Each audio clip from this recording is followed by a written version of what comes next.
So how much ammo do I need to survive a dictatorship? Folks, this is Fernando. Welcome to another video for modern survivalists, and topic that is often discussed among preppers, survivalists, the amount of ammunition that I need. 500 rounds for a handgun, 1,000 rounds per long gun, right? Kind of like there. No, I have 10,000 rounds. Great. Oh no, but for my 22, I have 100,000 rounds. Fantastic. The more ammunition you can have, the better it is. It is something that you're using. It's a consumable. You're going to be using it all the time. And let alone with training, I mean, any kind of ammunition, it's probably going to be used eventually. And since it doesn't rot, it doesn't go bad. Yes, there's been ammo that's been stored for over 100 years, and as long as it's stored okay, it still works fine. I've shot ammo that was 40, 50, maybe 60 years old, who knows? And it just works okay. As long as it's kept in a proper storing condition, meaning no humidity, and it's gonna be kept in a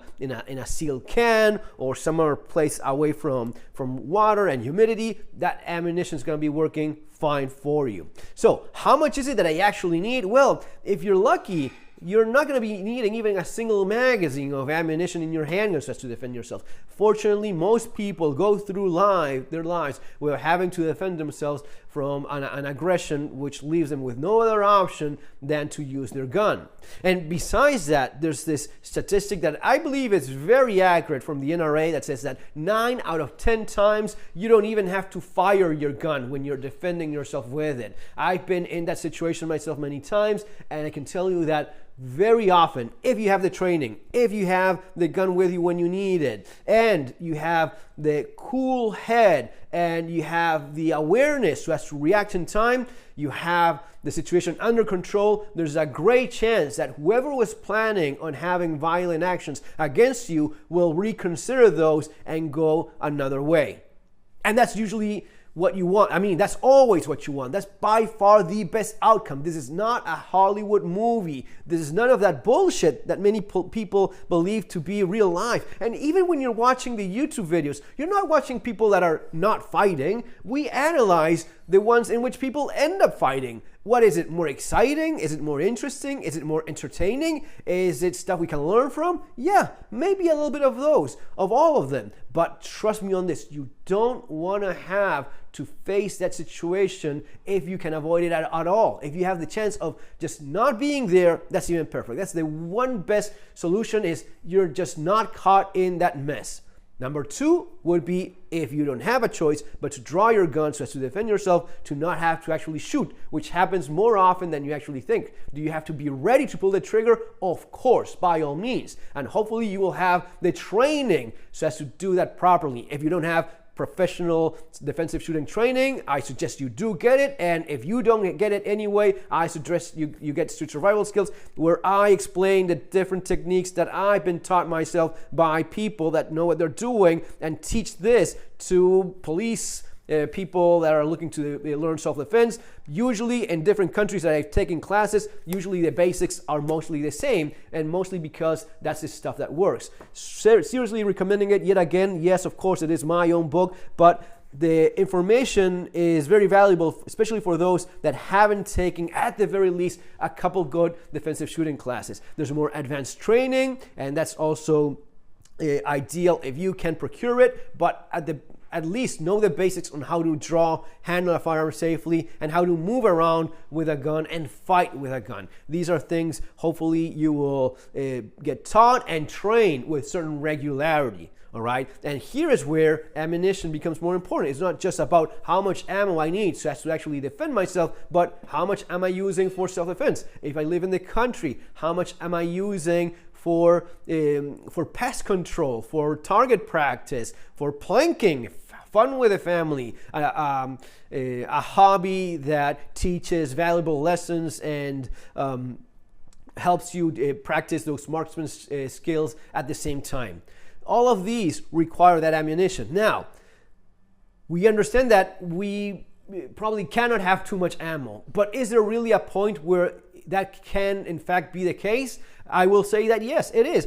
This is same as in with the case of food. How much food do I need? Well, a couple weeks, that's what Red Cross says. You know, a week of food, 2 weeks of food. That's enough for a crisis. It usually is. It may well be. But if I can have a month, that's going to be giving me a lot more peace of mind. And 6 months, it's going to be even better. And can I have a year of food like the Latter Day Saints Church teaches to their people? Yeah, sure, a year worth of food. Now, I've talked with Daniel from Venezuela, a prepper, a survivalist in Venezuela who had 2 years worth of food, and that was still not enough. Why? Because the regime is still there after 20 years. So how much food do I need? 20 years? How much ammo do I need to fight against the regime in Venezuela? 1,000? 10,000 rounds?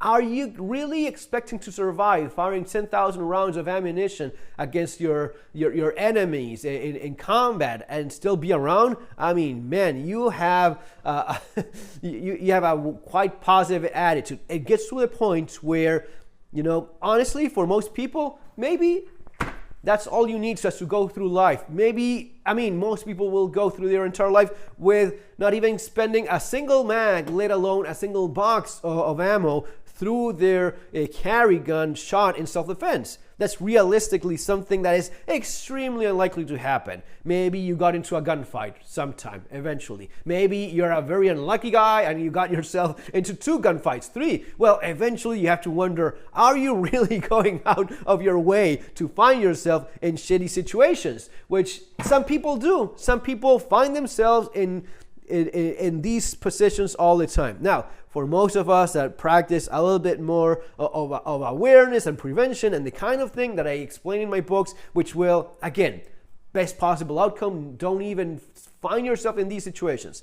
Now, it gets to the point where we have to talk about, what about freedom, family, country? What about me having to defend the country from a hostile invasion? Case in point, the war in Ukraine. You're just living your life in Ukraine. You're going to school. You're going to classes. You're a teacher. You're a lawyer. Whatever it is.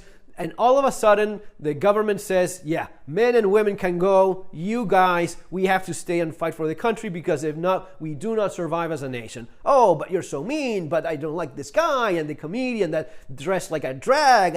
Okay, that is the reality. Either we fight the Russians or we're all fucked. We no longer exist as a nation. And in spite of how scared you may be, in spite of all of the very reasonable fears that you will have, you may not have much of a choice, because it is the case that when that's going down, pretty much anywhere in the world, every country will choose survival over how you feel about fighting or not. Women and children will get to be evacuated. Hopefully you will have a good neighbor such as Poland that allowed 2 million refugees from Ukraine into their own country, in spite of the differences that they have now. But you have to, hats off to them. But you're the one staying. You're the one that hopefully will know how to use these things so as to defend yourself, so as to fight in a more efficient manner. How much ammunition do I need then? 1,000 rounds? 5,000 rounds? 10,000? As much ammunition as I could possibly have. Yes, but you know what? You're not going to drag throughout your country as you fight a foreign invasion or a inside uprising, a tyrannic government that emerge. Whatever combat you find yourself in, you're not going to drag around 5,000 rounds of 5.56 or 7.62 or even 9mm. It is just too damn heavy. It is just too much. The same applies to food. You're not going to drag around a year worth of food. So if you find yourself in a position where you realistically need a year worth of food just to survive, you probably should leave way before that point. You should be out of that place. Doesn't matter if it's North Korea, if it's Venezuela, if it's a commie regime in whatever country arises, and we're living in very complicated times, guys. Here is the point in which all of this stuff that I explained in so many videos and throughout so many years is coming into play. There's places in which democracy is at risk. We're seeing more authoritarian countries by the day. It's getting tougher to find a little bit of freedom and liberty. And you know what I'm talking about. You see it no matter where you are. I mean, unless you're very lucky and live maybe in Switzerland, they have their shit a little bit better sorted out, right? Countries that have a better idea of the democratic values they want to preserve and not fall for different tyrannic governments. But usually what we see in most of the Western world is more control, more authoritarian attitudes from politicians. What is it that you do if you end up finding yourself in a situation where you have to fight an enemy, either foreign or domestic? Well, more ammo will be useful. But if you are a dude in a farm in Ukraine and you see the Russians advancing and about to overcome your position, which happens to be your home, you're not going to be dragging a year worth of food or thousands of rounds of ammunition. You'll go light, and you will depend on whatever supply logistic setup is in place for you to restock and for the rest of the things you need. But if you can have several thousand rounds of ammo, whatever it is, that's great. Now, plan on you having to leave a lot of that behind if you need to be mobile, okay? Usually, a few, 100 rounds, 500, 1,000, go with whatever works best for you. But keep it real. Don't make the mistake, which I think it is, to buy thousands of dollars and maybe tens of thousands of dollars of gear, equipment that is only left behind for someone else to use against you. That's definitely not what you want to do. Folks, that's going to be all for now. Remember that you have the books available in Amazon. Following those links there below. See you next time. Take care.